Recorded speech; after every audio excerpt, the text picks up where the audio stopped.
విద్యార్థులకు శుభాకాంక్షలు. ఈరోజు మనం సెకండ్ బీకామ్ విద్యార్థులకి థర్డ్ సెమిస్టర్ లో కార్పొరేట్ అకౌంటింగ్ సబ్జెక్ట్ సంబంధించిన వాటాల జారీకి సంబంధించిన మొదటి యూనిట్ నుండి మనం ప్రాబ్లమ్స్ నేర్చుకుంటున్నాము. ఈరోజు మనం ఒక కొత్త సందర్భంలో ప్రాబ్లం నేర్చుకుంటున్నాము. కొత్త సందర్భము వచ్చినప్పుడు ఏ విధంగా చిట్టాపద్దులు, ఖాతాలు, ఆస్తులు బట్టి వేయాలనే విషయం నేర్చుకుంటున్నాం. ఆ కొత్త సందర్భం పేరు ఏంటంటే పిలుపుల బకాయిలు. అంటే ఏంటంటే కంపెనీ వాటాలను జారీ చేసిన తర్వాత ప్రజలు ఆ జారీ చేసిన వాటాలను కొనుగోలు చేస్తారు. ఇందుకు గాను మొదటగా దరఖాస్తు ధర చెల్లిస్తారు. దరఖాస్తు ధర చెల్లించిన తర్వాత కంపెనీ ఆ యొక్క వాటాలను దరఖాస్తు ధరతో కొనుగోలు చేసిన ప్రజలకు కేటాయింపు చేసిన తర్వాత కేటాయింపు మొత్తాన్ని వసూలు చేయడం జరుగుతుంది. తర్వాత ఇంకా మిగిలిన మొత్తం ఏమైనా ఉన్నట్టయితే మొదటి పిలుపుగా కానీ చివరి పిలుపుగా కానీ ఇట్లా వివిధ వాయిదాలలో వసూలు చేయడం జరుగుతుంది. సో ప్రజలు దరఖాస్తు ధరకు కొనుగోలు చేసి తర్వాత కేటాయింపు మొత్తం కూడా చెల్లించి పిలుపుల సొమ్ము కానీ చెల్లించినట్టయితే ఆ చెల్లించని పిలుపుల సొమ్ము పిలుపుల బకాయిగా మారుతుంది అనమాట. సో ఈ మొత్తానికి రావాల్సి ఉన్నాయి కాబట్టి వీటిని జప్తు చేసేంత వరకు పిలుపుల బకాయిగానే భావించాలి. జప్తు చేయలేదు కాబట్టి అందుకని ఆశపిల బట్టిలో ఎక్కడ రాయాల్సి ఉంటుంది అంటే ఈ పిలుపుల బకాయిని ఎక్కడ రాయకుండా మూలధనం నుండి తీసివేసి చూపెట్టడం జరుగుతుంది అనమాట. సో ఇందుకు సంబంధించిన ఒకసారి ప్రాబ్లం కానీ చూసినట్టయితే పిలుపుల బకాయి వాటాలను ప్రీమియంతో జారీ చేసినప్పుడు ఏ విధంగా ఉంటుందో చూద్దాం. ఇక్కడ రామ్ కంపెనీ లిమిటెడ్ 20,000 వాటాలను వాటా ఒక్కంటికి 10 రూపాయల ముఖ విలువ గల ఈక్విటీ వాటాలను 2 రూపాయలకు ప్రీమియంతో జారీ చేశారు. దరఖాస్తు మీద 2 రూపాయలు, కేటాయింపు మీద 7 రూపాయలు. ఇందులో ప్రీమియం కలుపుకొని ఉంది, అంటే ఈ 2 రూపాయల ప్రీమియం కలుపుకొని ఉంది. మొదటి పిలుపు మీద 2 రూపాయలు ఇంకేమైనా మిగిలినట్టయితే అది చివరి పిలుపుగా వసూలు చేయడానికి నిర్ణయించారు. 500 వాటాల మీద చివరి పిలుపు సొమ్ము వసూలు కాలేదు. చిట్టాపద్దులు, ఖాతాలు, ఆస్తులు బట్టి చూపుము. ఒకసారి వివరణగా చూద్దాం ఎట్లుందంటే కేటాయింపు ధర 7 రూపాయలు అన్నాము. ఇందులో 2 రూపాయల ప్రీమియం కలిసి ఉంది. దట్ మీన్స్ కేటాయింపు ధర ఎంత ఉంది? అచ్చంగా 7లో నుంచి 2 పోతే 5 రూపాయలు కేటాయింపు ధర. సో 5 రూపాయలు కేటాయింపు ధర, దరఖాస్తు ధర 2 రూపాయలు, మొదటి పిలుపు 2 రూపాయలు. ఎంత అవుతుంది మనకి ఇక్కడ? 2, 5, 2 దట్ మీన్స్ 9 రూపాయలు అయింది. 10 రూపాయల వాటాలో 9 రూపాయలు పోతే ఇంకా 1 రూపాయి దేనికి సంబంధించింది? అది చివరి పిలుపుగా మనం పరిగణించాలి. సో ఒకసారి చిట్టాపద్దులు చూద్దాం. మొదటగా దరఖాస్తుకు సంబంధించిన చిట్టాపత్రిక చూసినట్టయితే దరఖాస్తు సొమ్మును కంపెనీ వాటాలను ప్రజలకు జారీ చేయగానే ఆ యొక్క వాటాలను కొనుగోలు చేస్తారు. కొనుగోలు చేసినప్పుడు దరఖాస్తు సొమ్మును మాత్రమే చెల్లిస్తారు. కాబట్టి ఆ దరఖాస్తు సొమ్ము రూపంలో కంపెనీకి నగదు వచ్చింది. కాబట్టి బ్యాంక్ ఖాతా డేటా R2 వాటా దరఖాస్తు ఖాతా 20,000 వాటాలు, దరఖాస్తు ధర 2 రూపాయలు దట్ మీన్స్ 40,000 వచ్చినట్టుగా నగదు రూపంలో కంపెనీకి వచ్చినట్టుగా మనం ఇక్కడ చూపెట్టి తర్వాత ఈ దరఖాస్తు సొమ్మును ఇమీడియట్ గా మూలధనం ఖాతాకు మళ్ళిస్తాం. వాటా దరఖాస్తు ఖాతా డేటా R2 వాటా మూలధనం ఖాతా 40,000. నెక్స్ట్ ఇందుకు సంబంధించిన ఖాతాలు కానీ చూసినట్టయితే బ్యాంక్ ఖాతా ఏమైంది? ఇక్కడ డెబిట్ అయింది కాబట్టి డెబిట్ వైపు 40,000 ఏ ఖాతా వాళ్ళైంది? వాటా దరఖాస్తు ఖాతా వాళ్ళైంది అనే విషయం చూపెట్టడం జరుగుతుంది. తర్వాత మూలధనం ఖాతా రెండో చిట్టాపద్దులు క్రెడిట్ అయింది కాబట్టి ఈ క్రెడిట్ వైపు 40,000 రాసి ఏ ఖాతా వాళ్ళైంది? వాటా దరఖాస్తు ఖాతా వాళ్ళైంది అనే విషయం చూపెట్టడం జరుగుతుంది. నెక్స్ట్ ఒకసారి కేటాయింపు కానీ చూసినట్టయితే కేటాయింపు నుంచి మనం ఎట్లా రాస్తామంటే మొదటగా రావాల్సిన మొత్తాలని చిట్టాపద్దు రాసి తర్వాత అవి బ్యాంకు ద్వారా వసూలైనప్పుడు రెండవ చిట్టాపద్దు రాయడం జరుగుతుంది. సో అదే విషయాన్ని ఇక్కడ వాటా కేటాయింపు ఖాతా డేటా R2 వాటా మూలధనం ఖాతా అని రాస్తున్నాను. కేటాయింపు ఖాతాకి ఎదురుగా మొత్తం టోటల్ అమౌంట్ ప్రీమియంతో కలుపుకొని రాసడం జరిగింది. అంటే 1,40,000 20,000 మీద 7 రూపాయలు చొప్పున అంటే 1,40,000.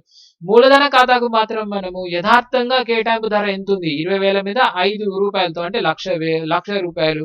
అట్లాగే ప్రీమియం ఎంత ఎక్కువ మొత్తాన్ని వసూలు చేస్తున్నాము? 2 రూపాయలు. వాటా ప్రీమియం 20,000 మీద 2 రూపాయలు అంటే 40,000 వాటా ప్రీమియం గా చూపెట్టడం జరుగుతుంది. ఇట్లా విడివిడిగా మనం చూపెట్టడం జరుగుతుంది అనమాట. వాటా కేటాయింపు ఖాతా డేటా R2 వాటా మూలధనం ఖాతా 2 వాటా ప్రీమియం ఖాతా.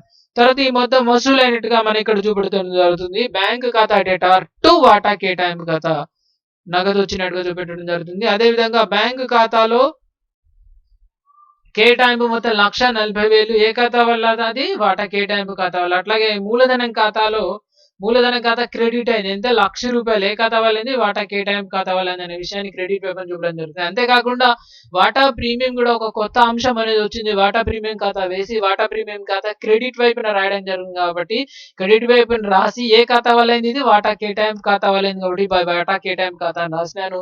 అట్లాగే ప్రీమియం అనే అంశం ఇంకా తర్వాత సందర్భాల్లో లేదు కాబట్టి ఇంతటితో ఈ ఖాతాను మనం ముగించి తేల్చి నిల్వ తెచ్చి నిల్వ క్లోజ్ చేయడం జరుగుతుంది.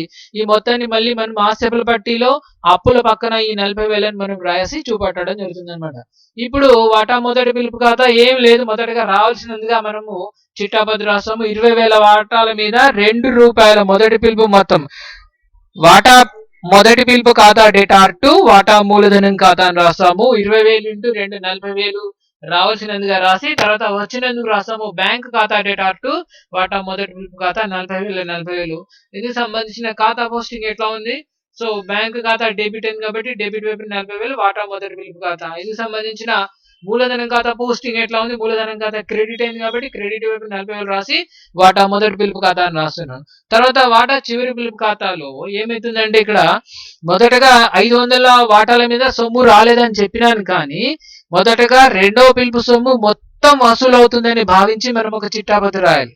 ఇది వాటా రెండవ పిలుపు ఖాతా డేటా R2 వాటా మూలధనం ఖాతా అని రాసి 20,000 మీద ఏది 19,500 కాదు మొత్తం వాటాల మీద మొదట మనకు నగదు వస్తుందని రాసి 20,000 × ₹2 20,000 చివరి పిలుపు సొమ్ము ₹1 కదా 20,000 × ₹1 20,000 మొత్తం మనం ఇక్కడ రావాల్సిందిగా రాస్తాం అన్నమాట. తర్వాత వచ్చినప్పుడు మాత్రం ఏది బ్యాంకు ఖాతా డేటా R2 వాటా రెండవ పిలుపు ఖాతా రాసేటప్పుడు మనకు 20,000 వాటాలలో 500 వాటాల మీద సొమ్ము రాలేదు. అంటే ఎంత వాటాల మీద వచ్చింది? 19,500 వాటాలపై మాత్రమే చివరి పిలుపు అంటే ₹1 చొప్పున వసూలైంది. 19,500 × ₹1 19,500 మాత్రమే ఇక్కడ వచ్చినట్టుగా రాస్తాము. బకాయిలు ఏమైనా ఉన్నట్టుంటే మొదట రాసే చిట్టాపద్దులో మనకు మొత్తం వసూలు అవుతుందని భావించి రాసి వసూలైనప్పుడు మాత్రం నగదు రూపంలో వసూలైనప్పుడు మాత్రం ఎంతనైతే ఎన్ని వాటాల మీదనైతే నగదు వసూలైందో అంతే మొత్తాన్ని మనం చూపడం జరుగుతుంది అన్న విషయాన్ని విద్యార్థులు గుర్తించాలి. ఇదే కొత్త సందర్భం అన్నమాట. సో దీనికి సంబంధించిన బ్యాంకు ఖాతా పోస్టింగ్ బ్యాంకు ఖాతా డెబిట్ అయింది కాబట్టి డెబిట్ పక్కన 19,500 ఏ ఖాతా వాళ్ళైంది? అది రెండవ పిలుపు ఖాతా వాళ్ళైంది కాబట్టి నేను రాసినాను. ఇంకా ట్రాన్సాక్షన్స్ అన్ని ముగిసినాయి కాబట్టి మనం బ్యాంకు ఖాతాను క్లోజ్ చేసి తెచ్చి నిల్వగా రాసినాను. అట్లాగే మూలధనం ఖాతా కూడా ఇక్కడ క్రెడిట్ అయింది కాబట్టి క్రెడిట్ పక్కన 20,000 రాసి ఏ ఖాతా వాళ్ళైంది? రెండవ పిలుపు వాళ్ళు అయిపోయింది కాబట్టి బై రెండవ పిలుపు ఖాతా అని రాసేస్తాం, క్లోజ్ చేసేస్తాం. ఇంకా వ్యవహారాలన్నీ ముగిసినాయి కాబట్టి ఇప్పుడు ఒకసారి మనం ఆసప్ల పట్టిక చూసినట్టయితే ఇది మనకు అడ్డంగా నిలువులో ఉంటుందన్నమాట. అది ఖాతా రూపంలో ఉండకుండా ఇది ఒక నివేదిక రూపంలో ఉంటుంది. మొదటి భాగంలో అప్పులను రాయడం జరుగుతుంది, తర్వాత భాగంలో ఆస్తులను రాయడం జరుగుతుంది. అప్పులలో వాటా మూలధనము 2,00,000 రాసేస్తాము. అందులో పిలుపుల బకాయిలు 500 వాటాల మీద ₹1 చొప్పున అంటే ₹500 రాలేదు కాబట్టి 1,99,500 అని ఇక్కడ మనం విడగొట్టి రాయడం జరుగుతుంది. తర్వాత వాటా ప్రీమియం 40,000 వాటా ప్రీమియం కూడా వాటా మూలధనంలో ఒక భాగం కాబట్టి దీన్ని మనం అప్పుల వైపున వాటా మూలధనం కింద విడిగా చూపెట్టడం జరుగుతుంది. సో మనం కానీ ఈ అంశాలను టోటల్ చేసినట్టయితే 2,39,000 అప్పుల మొత్తం మనకు. ఆస్తులలో కూడా మళ్ళీ మనం చూసినట్టయితే స్థిరాస్తులు చరాస్తులలో మనకు బ్యాంక్ అకౌంట్ తేల్చినలో తెచ్చినలో చేస్తే 2,39,500 ఉంది. సో అప్పుల భాగాన్ని ఆస్తుల భాగాన్ని కూడినట్టయితే మనకు సమానమైన విలువ మనకి ఇక్కడ కనిపిస్తుంది కాబట్టి మన చిట్టాపద్దులు ఖాతాలు తర్వాత ఆసప్ల పెట్టి అంతా కూడా కరెక్ట్ గానే భావించాలి. ఇది ప్రస్తుత